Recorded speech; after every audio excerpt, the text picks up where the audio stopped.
Hi guys, welcome back to my channel. My name is Rehinita Koko, and in today's video I'm going to be sharing with you something that is so important that many of us neglect, basically ethics that we sometimes ignore. And if you happen to do one of the things I'm about to share in this video, I hope this is a cue for you to consider working on it. So do stick and stay till the end of the video.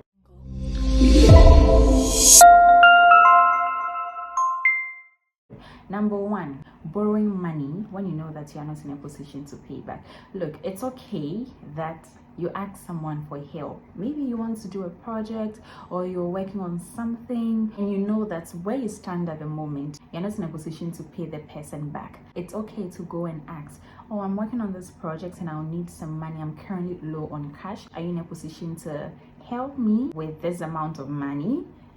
And it's okay. So when you ask the person, no one is expecting you to pay back because clearly you are indicating that you need help.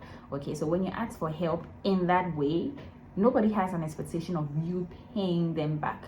Okay, so if you know you can't pay back, it's okay to ask. The Bible says that ask and it shall be given unto you. Seek and you shall find. Knock and it shall be opened unto you. So why would you want to go in the name of borrowing when you know that you are not able to pay back? And if the person doesn't even have to help you, just move on to the next person. You can have a list of people you would want to contact to help you with any resources you need to do whatever thing you want to do.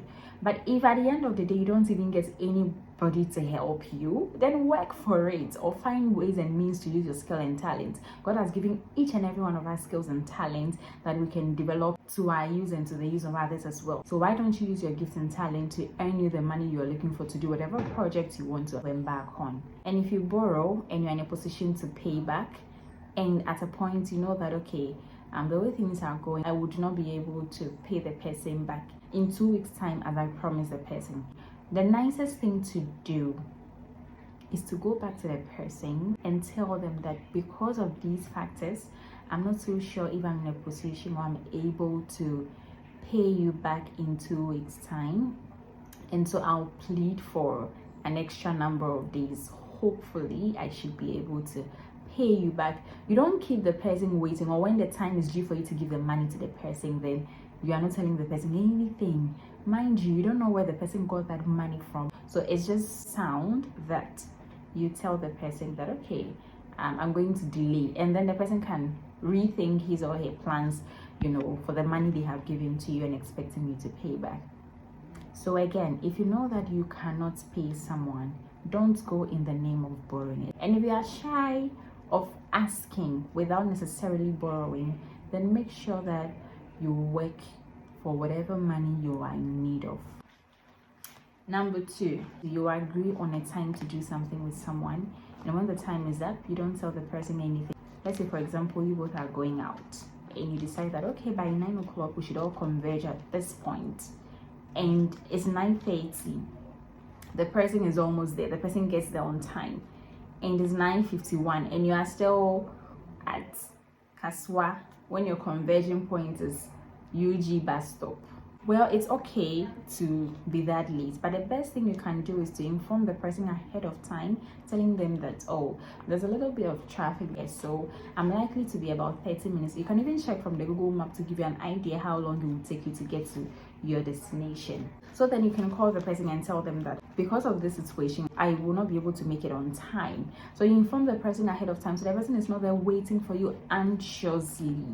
But you wouldn't, sometimes people will just not say anything, and you, the one who got there on time or early, would have to now call the person and ask, where are you, before you tell them that okay, I'm here. And in many cases too, they would even lie to you about where they are because they feel like, I don't know what people think, like they'll cut off their heads if they tell them the real location or exactly where they are.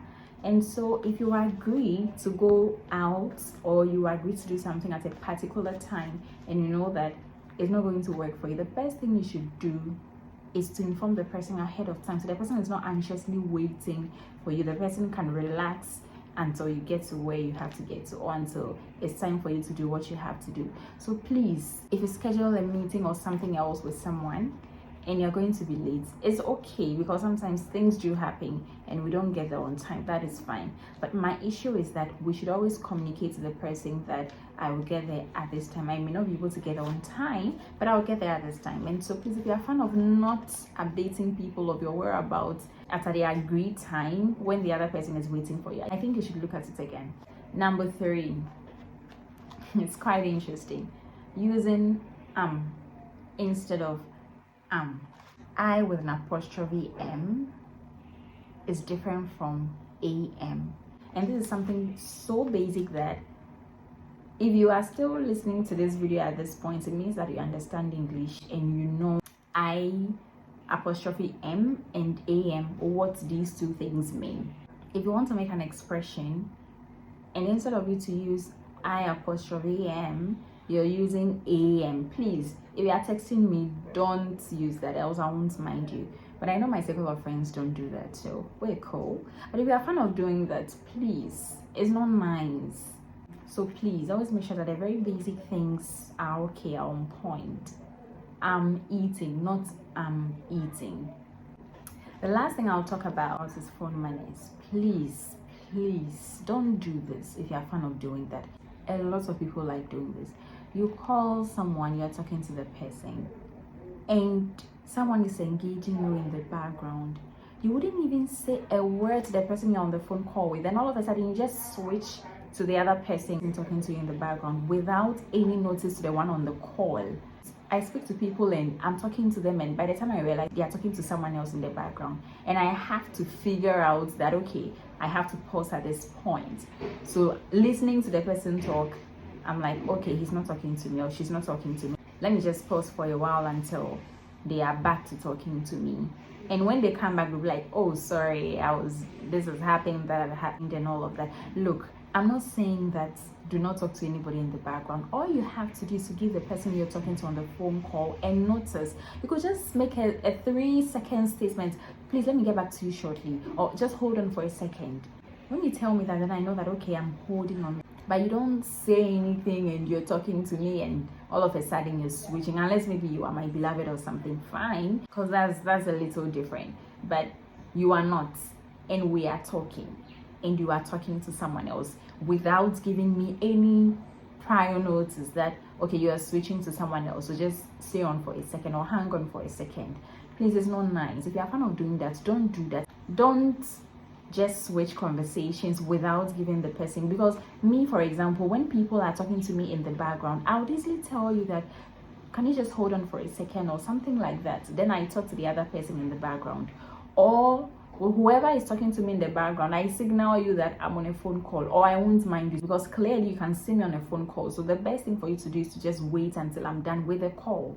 But if I realize that it's something very important that I need to attend to, I would give you, the person I'm talking to on the phone, a notice. So these are the few things I want to share with you, and I hope that you get a cue from all the things I've said. Thank you all for watching, and I'll catch you in my next video. Bye.